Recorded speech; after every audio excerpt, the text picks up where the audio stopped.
Hello, I've got a new long-term-ish bike in the stable.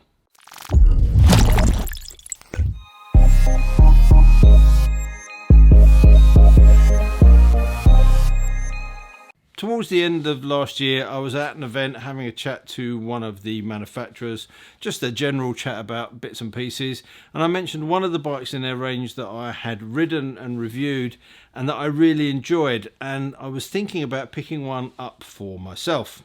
A week or so later, I received a phone call to say, you know that bike you were talking about, how do you fancy having one of those on a long-term loan to really get to know it very well?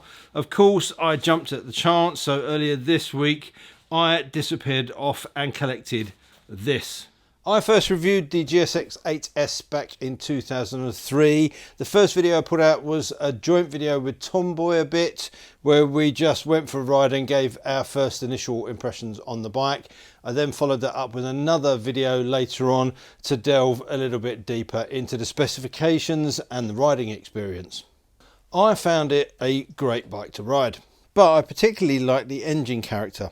The 82 horsepower 776 twin is a joy and offers a decent amount of low and mid-range torque, which is right up my street. I actually prefer this sort of engine over a higher revving one.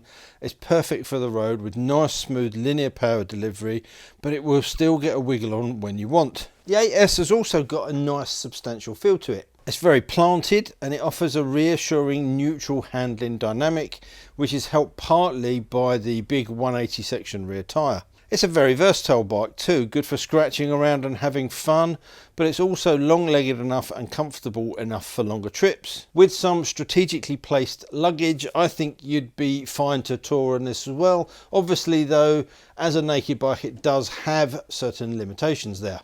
The looks of the bike will divide opinion, but I find that I'm actually spending less time talking about styling of bikes in my videos because it is such a subjective topic. I think it's a nicely balanced looking bike, and I do love this pearl cosmic blue colour, but as I've seen from comments in my previous videos, this isn't shared by everyone. What this bike does offer you though is fun, comfort and build quality at a good price.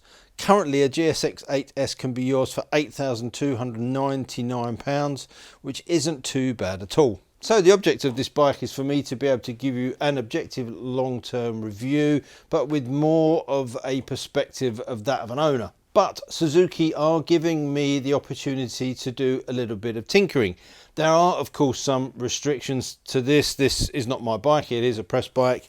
So everything that I do has got to be from a bolt-on perspective so that the bike can be returned as stock. But that means that I can look at quite a few of the options out there that are available to owners from the point of view of both OEM accessories and third-party parts. Now I do have some inspiration for this bike, and that comes from the Suzuki France Suzuki Endurance Racing Team replica that they built, and they offered that as a special edition or a kit option for buyers in France. I really like the look of it. I'm not sure I'm going to go with the full race graphics, but there's quite a lot of touches, and the overall aesthetic of the bike I think is really nice. So that's what I'm using as a basis for this project. Now, in terms of the OEM parts, there has been a little bit of a hiccup, or shall we say a miscommunication.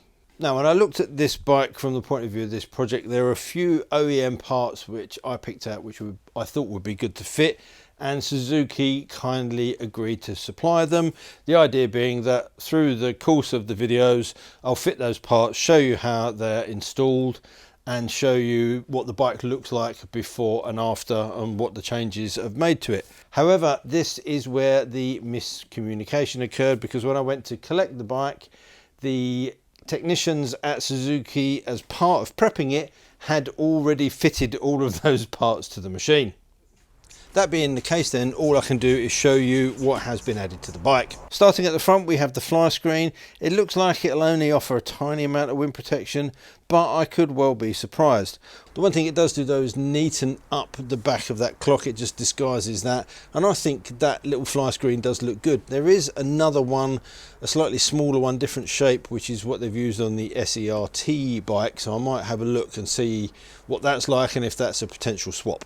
Moving back, we also have a set of the Suzuki adjustable billet levers. These are more a cosmetic change, I guess, as there's nothing wrong with the standard levers. However, these of course add adjustability, which is always good, and the anodized billet finish looks superb. Add to that, the adjuster knobs even match the colour scheme of the bike.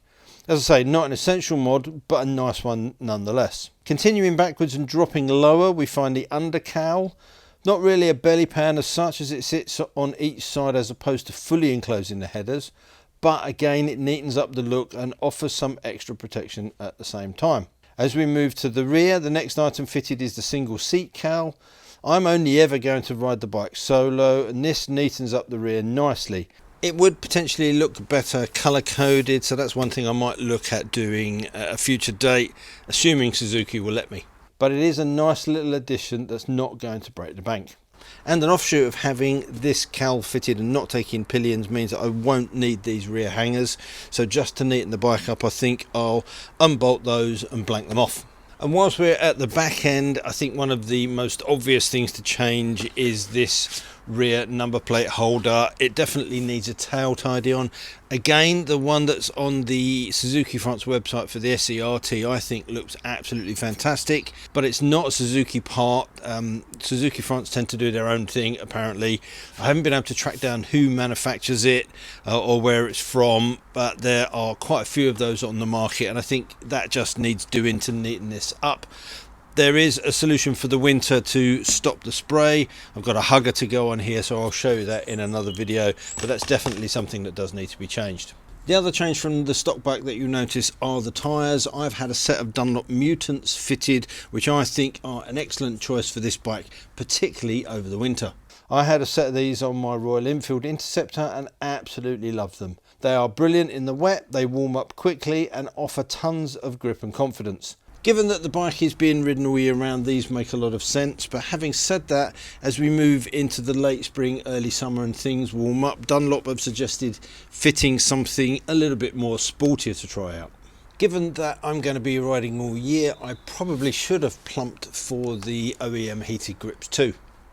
The stock exhaust sounds okay and it's really neat and tidy, but maybe that's worth changing, I'm not sure. Another thing that spoils the look of this bike a little bit are these mirrors, so I'm probably going to ditch those, and I have already got a set of neat little bar rim mirrors which I'll put on here at some point, so look out for a future video on that. These are useful but again not aesthetically pleasing, so they're going to go too. The indicators are not too bad, they are bulbs but they're not too big and bulky.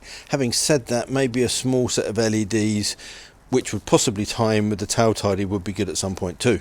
So there will be other parts fitted and potentially removed, but in essence the bike is here for me to give you an honest appraisal of it as a long-term owner.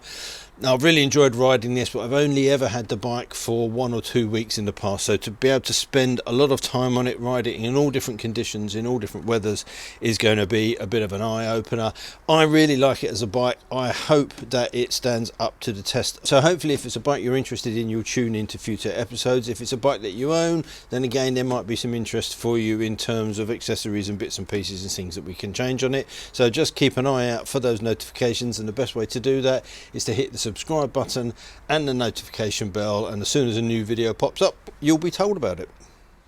Obviously I'd like to thank Suzuki GB for arranging this long-term loan. It really is very kind of them and I promise to look after it. I've still got the initial running in to do, so once that's done I'll get the bike back up to Milton Keynes, it'll have its first service and then we can really get stuck into it. I'd love to hear your thoughts on the bike, particularly if you are an owner, but also if you've got any ideas you want to share, things to do, parts to fit, places to go and visit on the bike, then drop those in the comments section down below. And all that leaves me to say is until next time, thanks for watching, take care, ride safe, and I'll see you soon. Bye.